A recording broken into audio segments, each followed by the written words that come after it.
Dear student, RSS education group में आज की क्लास में आप अध्ययन करेंगे CBSE board class 11 Hindi Vitan भाग 1 के अंतर्गत राजस्थान की रजत बूंदे पाठ के अभ्यास प्रश्नों की। तो आइए इतिहास से संबंधित महत्वपूर्ण प्रश्न और उत्तर पर चर्चा प्रारंभ करते हैं। आपका पहला प्रश्न है, राजस्थान में कुएं किसे कहते हैं? इसकी गहराई और व्यास तथा सामान्य कुओं की गहराई और व्यास में क्या अंतर होता है? तो इसका उत्तर आप लिख सकते हैं, राजस्थान में अथाह रेत होने के कारण वर्षा का पानी रेत में समा जाता है। फलस्वरूप नीचे की सतह पर नमी फैल जाती है। यही नमी खड़िया मिट्टी की परत तक रहती है। इस नमी को पानी के रूप में बदलने के लिए 4-5 हाथ की व्यास की जगह को 30 से 35 हाथ की गहराई तक खोदा जाता है। खुदाई के साथ चिनाई भी की जाती है। इस चिनाई के बाद खड़िया की पट्टी पर रिस कर पानी एकत्र हो जाता है। इसी तंग और गहरी जगह को कुएं कहा जाता है।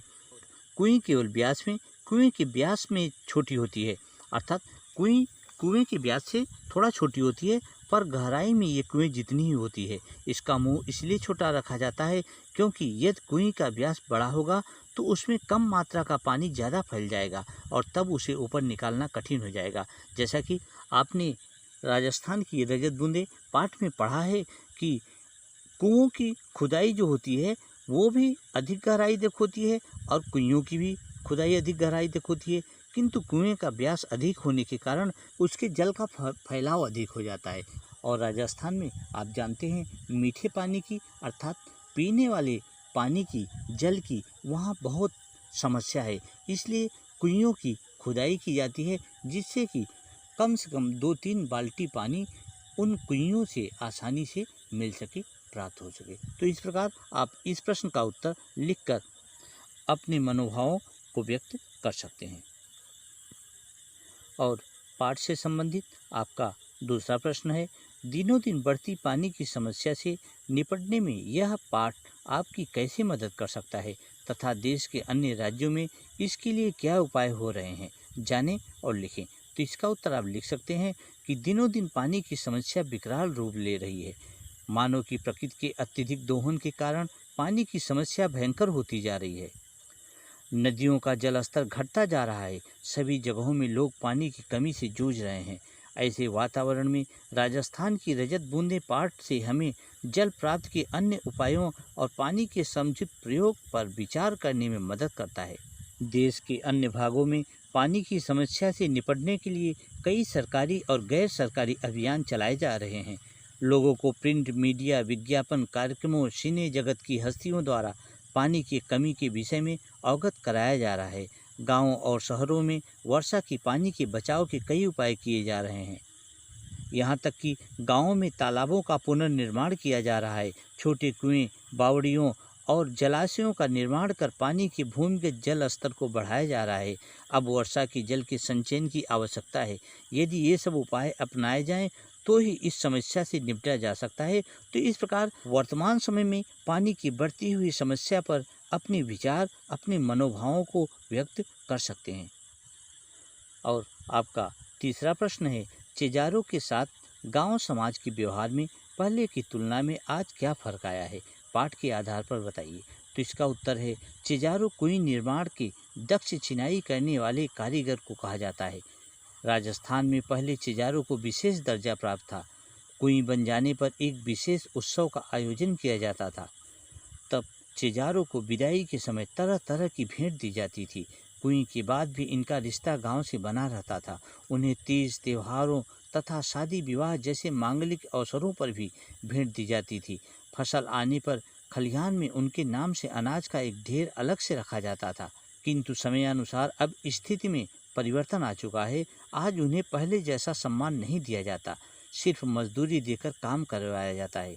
तो इस प्रकार राजस्थान की रजत बूंदे पाठ में चिजारों जातियों के लोगों को एक अलग ही प्रकार से विशेष मान्यता या विशेष दर्जा प्राप्त था, किंतु वर्तमान समय में बढ़ते नगरीकरण, शहरीकरण और आधुनिकता के परिवेश में उनका और गांव वालों का मात्र सिर्फ मजदूरी और पैसे का संबंध रह गया है, जो कि पहले की अपेक्षा में आज परिवर्तित होता हुआ नजर आ रहा है। तो इस प्रकार से आप इस प्रश्न का उत्तर लिख सकते हैं। और चौथा प्रश्न है, निजी होते हुए भी सार्वजनिक क्षेत्र में कुइयों पर ग्राम समाज का अंकुश लगा रहता है, लेखक ने ऐसा क्यों कहा होगा? तो इसका उत्तर है, लेखक के अनुसार राजस्थान के लोग जानते हैं कि भूमि के अंदर मौजूद नमी को ही कुएं के द्वारा पानी के रूप में प्राप्त किया जाता है। जितनी ज़्यादा कुएं का निर्माण होगा उतना पानी की नमी का बंटवारा भी होगा। इससे कुएं की पानी एकत्र करने की क्षमता पर असर पड़ेगा। इसी कारण ग्राम समाज में निजी होते हुए भी कुइयाँ सार्वजनिक हो जाती हैं। इसलिए इसके निर्माण में ग्राम समाज का अंकुश बना रहता है। बहुत अधिक आवश्यकता पड़ने पर ही समाज नई कुएं के लिए स्वीकृति देता है। तो जो ग्राम समाज के मुखिया होते हैं उनका यह दायित्व होता है कि जल की व्यवस्था कराई जाए, तो वे अपने अनुसार ही अपनी आवश्यकता को देखते ही हुए ही उन्हें स्वीकृति प्रदान करते हैं। तो इस प्रश्न का भी आप आशय प्रकट कर सकते हैं। और इस पाठ से संबंधित आपके अभ्यास प्रश्नों का अंतिम और पांचवा प्रश्न है, कुएं निर्माण से संबंधित निम्न शब्दों के बारे में जानकारी प्राप्त करें। पालर पानी, पाताल पानी, रेजाड़ी पानी। तो देखिए, राजस्थान में पानी के 3 रूप होते हैं। पहला पालर पानी। पालर पानी क्या होता है? पालर पानी का अर्थ है बरसात का सीधे रूप में मिलने वाला जल। वर्षा का यह जल जो बहकर नदी, तालाब इत्यादि में एकत्रित हो जाता है उसे पालर पानी कहते हैं। दूसरा पाताल पानी। पाताल पानी वर्षा जल जमीन में नीचे धंसकर भूजल बन जाता है, अर्थात वर्षा का जल जो पृथ्वी के ऊपर बहता है वह धीरे धीरे रिसकर जमीन में एकत्रित हो जाता है। वह कुओं, ट्यूबवेल आदि द्वारा हमें प्राप्त होता है, वह पाताल पानी कहा जाता है। और तीसरा रेजाड़ी पानी, वह वर्षा जल जो रेत के नीचे जाता तो है परंतु खड़िया मिट्टी की परत के कारण भूजल से नहीं मिल पाता, वह नमी के रूप में रेत में समा जाता है, जो कुएं द्वारा प्राप्त किया जाता है उसे रेजाड़ी पानी कहते हैं। तो इस प्रकार से राजस्थान में पानी के कुल 3 रूप होते हैं, स्रोत होते हैं। और वर्षा जल को मापने के लिए जो रेजाड़ी पानी होता है उसी के नाम से रेजा शब्द का प्रयोग होता है। और रेजा की माप का अर्थ है धरातल में समाई वर्षा की माप से होता है, अर्थात धरातल में समाई जो वर्षा है उसकी माप करना रेजा कहलाता है। तो इस प्रकार से आप इन सभी अभ्यास के प्रश्नों का आसानी से उत्तर व्यक्त कर सकते हैं। तो बच्चों, आशा है यह वीडियो आपको पसंद आई होगी। अगर वीडियो आपको अच्छी लगी हो तो सब्सक्राइब, लाइक और बेल आइकन की बटन को ओके करना ना भूलें और अधिक से अधिक अपने मित्रों को, दोस्तों को शेयर करना ना भूलें। तो आज के लिए बस इतना ही। Thank you so much.